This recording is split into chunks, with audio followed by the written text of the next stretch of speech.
Dear friends, I hope you're all enjoying a happy and healthy holiday season. As the calendar year 2018 ends, I would like to thank our board and our all-volunteer staff who made things happen. I also would like to share with you a special appeal along with a recap of the amazing things that the IRTPJ has accomplished this year. For those of you who are short on time and just want to make your annual contribution now, please navigate to our donate page given in the description for this video. Otherwise, to hear about all the awesome stuff that we have been doing in the last year, just bear with me for a couple of minutes. Please note that the next Interfaith Solidarity March is provisionally scheduled for Sunday, September 22nd, 2019, to coincide with the International Day of Peace. More about this to follow. In addition to hosting hundreds of college students as well as non-collegiate adults as part of our continuing Interfaith Ambassador program, bringing them to nearly a dozen different partner houses of worship around Southern California, we also launched our newly developed Our Muslim Neighbors Forum, giving regular people the opportunity to interface with and ask questions of Muslim Americans from different backgrounds and from different walks of life, further demonstrating our commitment to combating hatred and ignorance through education and interpersonal connections. We also paired with Youth for Human Rights Southern California to assist in producing and promoting a 4-part seminar on the religions of the world, embarking on a beautiful relationship with YHR. In December, they presented me with an award for the human rights work that I do in the larger context of my interfaith work with the IRTPJ. But that award is truly for everyone who has taken part in our interfaith activities. I cannot do it alone. We also made a showing at the Parliament of World Religions in Toronto, demonstrating the importance of interfacing with others of the same mindset and working toward the common good. But perhaps most important of all, we continued what has become our flagship program, the Interfaith Solidarity March, the first of its kind anywhere in California. The Interfaith Solidarity March was first launched by us in 2016, and we just completed our 4th such march in 3 years, having inspired, consulted for, and franchised other local marches since our inaugural 2016 march. But what is most incredible about this is that just a week before our 2018 Interfaith Solidarity March LA, we were contacted by Greg Davis of Interfaith March for Peace and Justice, an organization based in Ohio, which is an international coalition of local marches which had independently launched their own marches in 2017 with no knowledge of our marches at all. They had just discovered our impending march in April 2018, having found us on the internet, and when they contacted us to propose a partnership, it seemed obvious to us that this was the work of powerful divine forces, bringing together people of goodwill and passionate engagement. As it turned out, unbeknownst to either party, their 2017 and 2018 marches were planned for the exact same dates as ours. A match made in heaven, one might say.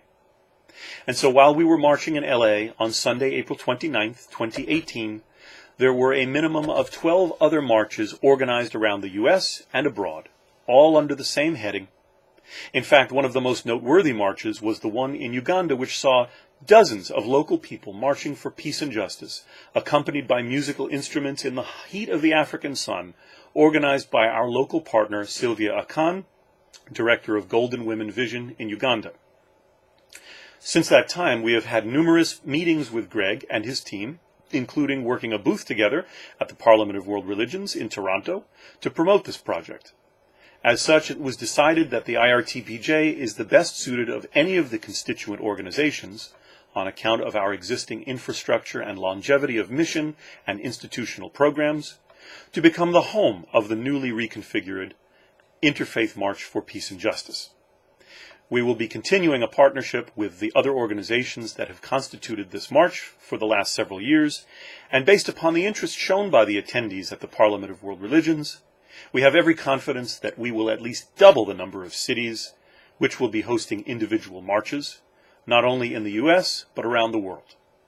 We already have prospective international partners in Pakistan, Kenya, and Malawi, among many others.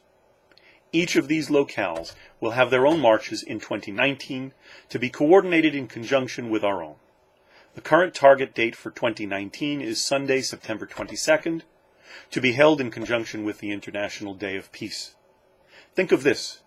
people around the world marching simultaneously for tolerance, peace, and justice. What better way to help people feel connected than to have them engage in a positive community-building exercise and to partner with other people from across the world?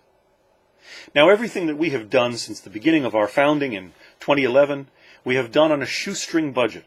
We have an all-volunteer staff, and while we have some generous donors who have helped cover our costs, our budget is necessarily going to increase as we take on more projects like these and bring our current programs to the next higher level. The Interfaith March especially will have unforeseen administrative costs that are going to have to be better funded. Some of you may have heard that in the last few weeks, a disabled veteran put together a GoFundMe page to raise funds for the President's border wall. Nearly 250,000 individual donors have made contributions averaging $60 each. This is evidence of unprecedented grassroots participation. Now, regardless of what one's opinion is of the proposed border wall, it is astonishing that they have raised over $17 million for something of highly questionable value, morality, and efficacy. There is no reason that our highly motivated and passionate supporters couldn't come together and each give at least $50 or at least $25 to help support programs that are not based on fear of the other, but upon love. Not a desire to build walls, but to build bridges. With your help, we can make this organization and the programs that it supports and operates and collaborates on with other organizations more effective and internationally recognized than ever before. Our newly garnered relationships with international partners puts us in a unique position that no other organization, domestic or abroad, can claim. And I am proud to be a part of such an organization. I hope you will be proud to support us in this as well. Give now in order for your tax-deductible contribution to be counted on your 2018 tax return. But don't worry if you miss the deadline. It's never too early to start your annual giving for 2019. Blessings and Happy New Year. Signing off, I'm Dr. Arik Greenberg of the Institute for Religious Tolerance, Peace and Justice. Thank you.